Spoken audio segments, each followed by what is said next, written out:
श्री शिवाय नमस्तुभ्यम। हम सबको पता है कि आज है 17 अप्रैल यानी कि वैसाख महीने के शुक्रवार का बहुत ही विशेष सा दिन। आपको पता है कि जो वैसाख महीना है अपने आप में पवित्र है और आज का ये शुक्रवार का दिन माँ लक्ष्मी को समर्पित होता है। तो आपके जीवन में किसी भी प्रकार के कितने भी कष्ट होंगे वो सारे कष्ट दूर ज़रूर होंगे। बस आप सभी को महादेव के शिवलिंग के ऊपर ओम बना करके आना है, जिससे आपकी फैमिली में, आपके परिवार में किसी प्रकार से कोई कष्ट नहीं होगा। बहुत ही नया सा, बहुत ही प्यारा सा उपाय है, तो आप सभी को ज़रूर करना चाहिए। सबसे पहले तो हम लोग समझने की कोशिश करते हैं कि जो हम शहद का इस्तेमाल करने वाले हैं वो कितने शहद होने चाहिए। कितने शहद मतलब कितनी मात्रा में होना चाहिए। देखो, सबसे पहला काम करना है, आपको एक छोटी सी कटोरी लेनी है, ठीक है ना। इस कटोरी के अंदर आपको शहद को डाल देना। डाल दिया।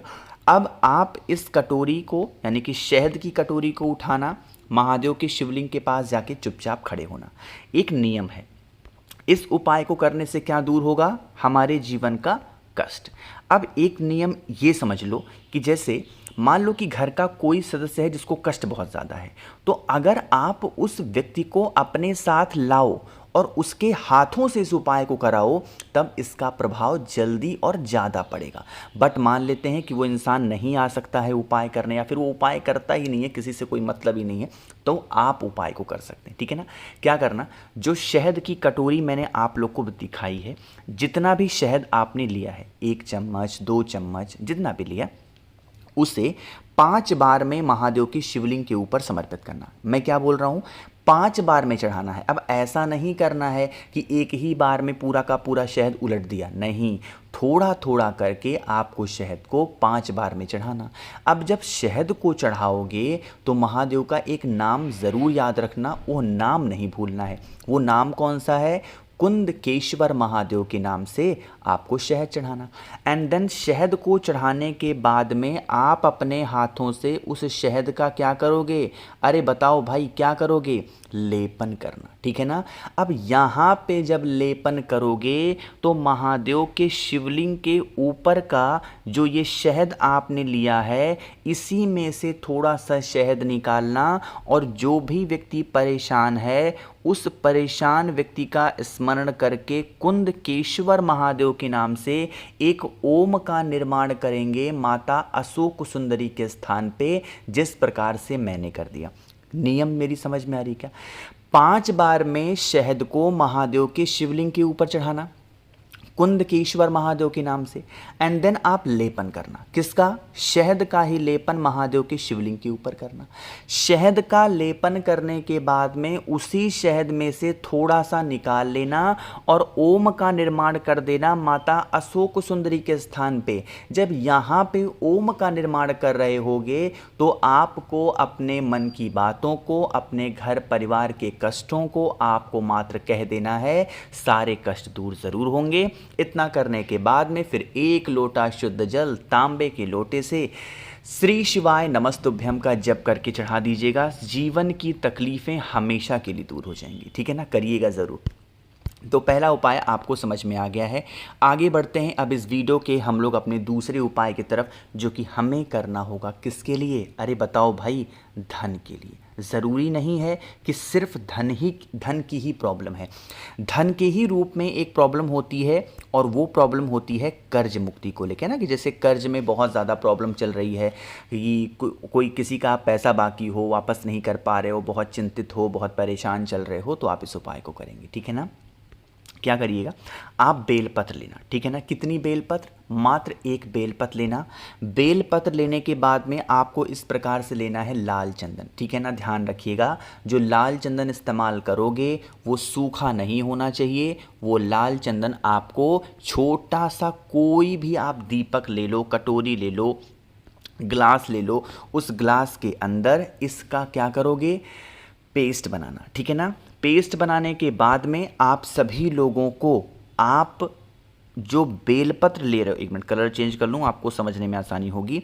जो बेलपत्र आपने लिया है उस बेलपत्र के बड़े वाले पत्ते पे एक बड़ी सी बिंदी लगाएंगे माँ लक्ष्मी के नाम की। किसके नाम की लगाओगे?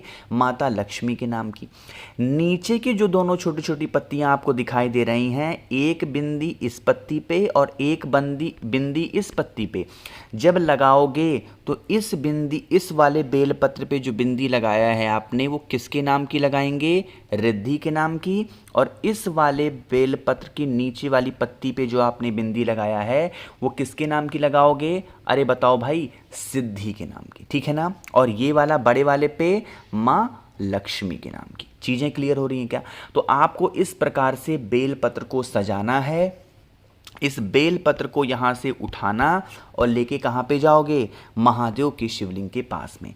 आप बताओ, भोले शंकर का जो सबसे प्रिय स्थान है शिवलिंग के ऊपर वो कौन सा है? वो यही तो होता है। कौन सा? माता अशोक सुंदरी का स्थान। होता है कि नहीं होता है? तो आपको क्या करना है, जो बेलपत्र आपने लिया है, माँ लक्ष्मी का एक मंत्र होता है और उस मंत्र को हमेशा हर व्यक्ति को ध्यान रखना होता है। कौन सा मंत्र है? ओम श्रीम नमः। देखो, श्री के ऊपर मैंने यहाँ पर एक बिंदी लगाई है तो इसीलिए अब ये श्री को क्या पढ़ा जाएगा? श्रीम पढ़ा जाएगा। श्रीम, ठीक है ना। ओम श्रीम नमः, इस मंत्र का स्मरण करके जो बेलपत्र आपके पास में है उसे माता अशोक सुंदरी के स्थान पे समर्पित कर दीजिएगा और फिर एक लोटा शुद्ध जल तांबे के लोटे से श्री शिवाय नमस्तुभ्यम का जप करके अगर आप चढ़ा देते हैं तो जिस भी प्रकार से प्रॉब्लम आपके घर में धन संपदा को लेके होगी या कर्ज की प्रॉब्लम को लेके होगी वो सारी समस्या खत्म ज़रूर हो जाएगी, ठीक है ना। तो करिएगा ज़रूर भाई सभी लोग इस उपाय को। ये बहुत ही स्पेशल सा प्यारा सा उपाय था। 2 उपाय आपको समझ में आ गए हैं। आगे बढ़ते हैं। अब इस वीडियो के हम लोग अपने तीसरे उपाय की तरफ, जो कि हम सभी को किससे करना है? कमल गट्टे के साथ में।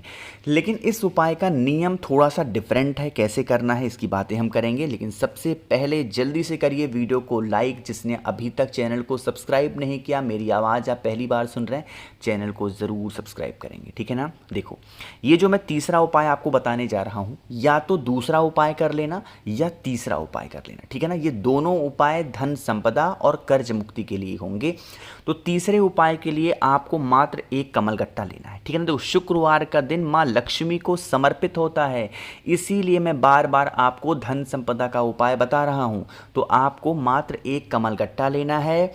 महादेव की प्रिय चीज़ जो कि बेलपत्र होती है वो हमें एक बेलपत्र लेनी है और फिर आप सभी लोगों को एक तांबे का लोटा लेना है। जो तांबे का लोटा इस्तेमाल करोगे उसके अंदर जल भरोगे, जल के अंदर कमल गट्टा। अब एक चीज़ हमें इसके साथ में और लेनी है। यहाँ पे कुछ आपको दिखाई दे रहा होगा, ठीक है ना। दिख रहा है ना, क्या है ये? इसको हम लोग बोलते हैं पंचामृत।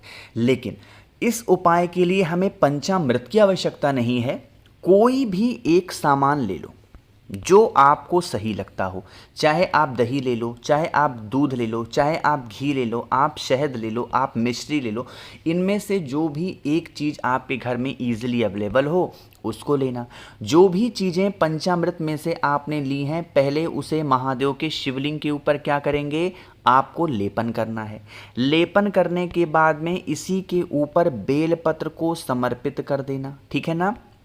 और वही जो कमल गट्टे वाला जल होगा वो महादेव के शिवलिंग के ऊपर। अब धन संपदा का ये उपाय है, किसका ध्यान करोगे? अरे बता दो भाई, कुंदकेश्वर महादेव का ध्यान करके अगर आप चढ़ा देते हैं, घर में कभी धन संपदा की कमी नहीं हो सकती, ठीक है ना। तो यहाँ पे 3 उपाय की बातें आपकी हो गई हैं। एक सबसे आखिरी उपाय की बात हम लोग करने जा रहे हैं, जो कि आप सभी को लौंग से करना है या फिर गुड़ से करना है। दोनों में से जो भी चीज़ आपके पास अवेलेबल हो, और ये आपकी रोग मुक्ति के लिए होगा, ठीक है ना। जैसे आपके पास में अगर लौंग मिल जाता है तो लौंग ले लो। अगर आपके घर में गुड़ है तो गुड़ ले लो। गुड़ ऐसे व्यक्ति को लेना है जिनको शुगर डायबिटीज़ नहीं है, तो आप गुड़ का इस्तेमाल करोगे। अगर आपको शुगर डायबिटीज़ है तो आपको क्या करना है? लौंग का इस्तेमाल करना, ठीक है ना। इसे लेकर के महादेव के शिवलिंग के पास जाना। जो भी चीज़ आपने लिया हो गुड़ या लौंग, उसे माता अशोक सुंदरी के स्थान पे ऐसे समर्पित करना। जब यहाँ पे समर्पित करोगे तो एक माता का ध्यान करना है। वो कौन सी माता है? अरे बताओ, धूमावती माता का ध्यान करके आपको समर्पित करना है।